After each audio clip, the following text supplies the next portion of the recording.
வணக்கம். Nifty Friday இன்னைக்கு 84 points ப்ளஸில் க்ளோஸ் ஆச்சு. பேங்க் நிஃப்டி 84 பாயிண்ட்ஸ் ப்ளஸில் க்ளோஸ் ஆச்சு. பட் பேங்க் நிஃப்டியில் ஹை வாலட்டாலிட்டி இருந்துச்சு. இன்ட்ராடே ஸ்விங் மட்டுமே 535 பாயிண்ட்ஸ் ஸ்விங் இருந்துச்சு. வேறஸ் நிஃப்டியில் அந்த அளவுக்கு ஸ்விங் கிடையாது. சரி, இது ரெண்டுமே ப்ரீமியமில் தான் இருக்குது. ஆனால் மைல்டு ப்ரீமியம், ரைட்? ஸோ ஒரு டைரக்ஷன் இல்லாத எங்கே போகும்ன்றது தெரியாது. அந்த 22,000 வந்தோடனே மறுபடியும் அந்த ஆட்டம் போடுது. ஸோ நிஃப்டியை பொறுத்த வரைக்கும் 48 பாயிண்ட்ஸ் ப்ரீமியமில் இருக்குது. அண்ட் பேங்க் நிஃப்டியை பொறுத்த வரைக்கும் 85 பாயிண்ட்ஸ் ப்ரீமியமில் இருக்குது. ரொம்ப கம்மி.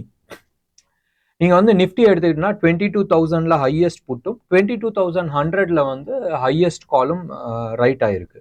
ஸோ தட் மீன்ஸ் மார்க்கெட் ஒரு 100 பாயிண்ட்ஸ் ரேஞ்சில் தான் இருக்குது. இந்த ரேஞ்சை உடச்சிச்சுன்னு சொன்னால் ஒரு பெரிய மூவ் வரதுக்கான சான்சஸ் நிறையா இருக்குது. ட்ராப் பண்ணுவாங்களே, இதுதான் நடக்கிறதுக்கு வாய்ப்புகள் நிறையா இருக்குது. போன வாரமும் நான் சொல்லியிருந்தேன், இந்த வாரம் 22ஆம் தேதி, அதாவது எக்ஸ்பைரி சமயத்தில் மார்க்கெட் மேபி ஒரு உச்சத்தை பார்க்கலாம். அண்ட் 22,300 வரைக்கும் போகிறதுக்கான வாய்ப்புகள் இருக்குது. அதை தாண்டி க்ளோஸ் ஆச்சுன்னு சொன்னால் 22,500. ஸோ இந்த ஜோன் ஒரு டேஞ்சரான ஜோன். அங்கேருந்து ரிவர்ஸ் ஆகிறதுக்கான சான்சஸ் இருக்குது டவுன் சைட். அண்ட் பெருசாக வராது, பட் டெஃபினட்டாக வாலட்டாலிட்டி ஜாஸ்தி இருக்கும், பயம் காட்டும். மறுபடியும் நான் சொல்கிறேன், அந்த 21,500 லெவலை உடைக்காத வரைக்கும் மார்க்கெட்டில் எந்த விதமான பெரிய டவுன் சைட் கிராஷ்கான வாய்ப்புகள் கிடையாது.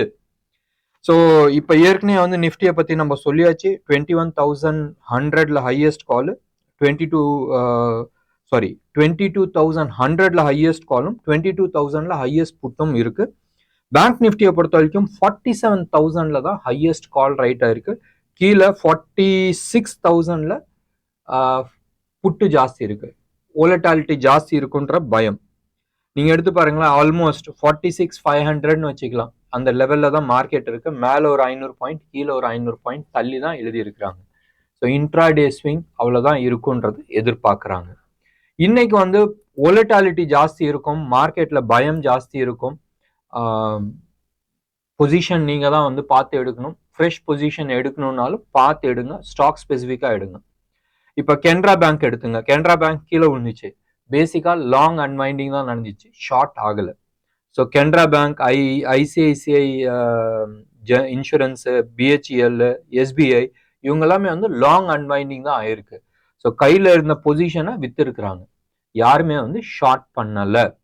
அதே மஹேந்திரா அண்ட் மஹேந்திரா ஆகட்டும், ஜிண்டால் ஸ்டீல் ஆகட்டும், பிபிசிஎல் ஆகட்டும், இது எல்லாமே மேலே ஏறினதுக்கு காரணம் ஷார்ட் கவரிங்.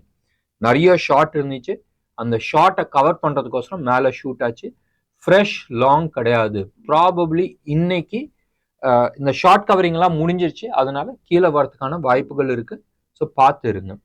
இன்னைக்கு ஃப்ரெஷ் லாங் எங்கே போகலான்னு சொன்னால் Metropolis, Mphasis, National Aluminium, TVS இது எல்லாமே ஃப்ரெஷ் லாங் போகலாம் பேஸ்ட் ஆன் ஓப்பன் இன்ட்ரெஸ்ட். அதே மாதிரி ஷார்ட் சைடில் Gujarat gas, Coromandel, UPL, AU, Cummins India இது எல்லாமே ஷார்ட் சைடில் நிறைய இருக்கு. ஸோ நீங்கள் பொசிஷன்ஸ் அதுக்கு தந்தாப்புல எடுத்துங்க. ஃப்ரைடே இன்னைக்கு ஆல்மோஸ்ட் நான் எக்ஸிஸ்டன்ஸாக இருந்துச்சு வாலட்டாலிட்டி. ரொம்ப பெரிய மூமெண்ட்ஸ் கிடையாது. ஸோ நான் எக்ஸிஸ்டன்ஸாக இருந்தனால அதுதான் இன்னைக்கும் இருக்குன்ற மாதிரி நான் எதிர்பார்க்குறேன். ஸோ ஆப்ஷன் செல்லர்ஸ்க்கு வரப்பிரசாதம். இதில் இன்னைக்கு செக்யூரிட்டி பேண்டில் எடுத்துக்கிட்டா Canara bank, Indus Towers, Hindu copper, ஜி, Bandhan bank, India cements, ABFL, Delta Corp, Balrampur Chini and Ashok Leyland இவங்க எல்லாருமே பேன் லிஸ்ட்ல இருக்கிறாங்க. பேன் லிஸ்ட்ல உள்ள போறதுக்கு ரெடியா இருக்கிறது குஜராத் கேஸ்,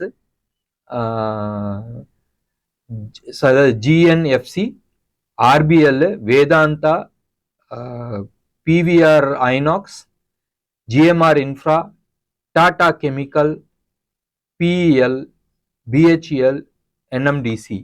ஞாபகம் வச்சுங்க, பாசிபிளா இந்த இதுல நீங்க ஷார்ட்டோ இல்ல லாங்கோ போயிட்டு மாட்டிக்காதீங்க. மாட்டினால் எக்ஸ்பைரி வருது, அது வரைக்கும் பேன் வெளியில வராது. நீங்கள் என்ன பொசிஷன் எடுத்திருக்கீங்களோ அதுக்கு அகெயின்ஸ்டாக கேஷ் மார்க்கெட்டில் ட்ரேட் பண்ணால் மாட்டுறதுக்கு ஜாஸ்தி சான்சஸ் இருக்குது. ஸோ பார்த்து ட்ரேட் பண்ணுங்கள். நாளையிலேருந்து இன்னமும் நிறைய ஸ்டாக் ஸ்பெசிஃபிக்காக நம்ம வந்து டிஸ்கஸ் பண்ணலாம். சில ஸ்டாக்ஸ் என்னென்ன ஸ்டாக்ஸை வந்து நம்ம பிக்கப் பண்ணலாம், பாசிபிள் டார்கெட்ஸ் என்ன இருக்குன்றதை நம்ம டிஸ்கஸ் பண்ணலாம். என்ன நேர்களே, இன்னைக்கு ப்ரோக்ராம் உங்களுக்கு பிடிச்சிருந்துச்சுன்னா லைக் பண்ணுங்கள், ஷேர் பண்ணுங்கள், டெஃபினட்டாக சப்ஸ்கிரைப் பண்ணுங்கள். நன்றி, வணக்கம்.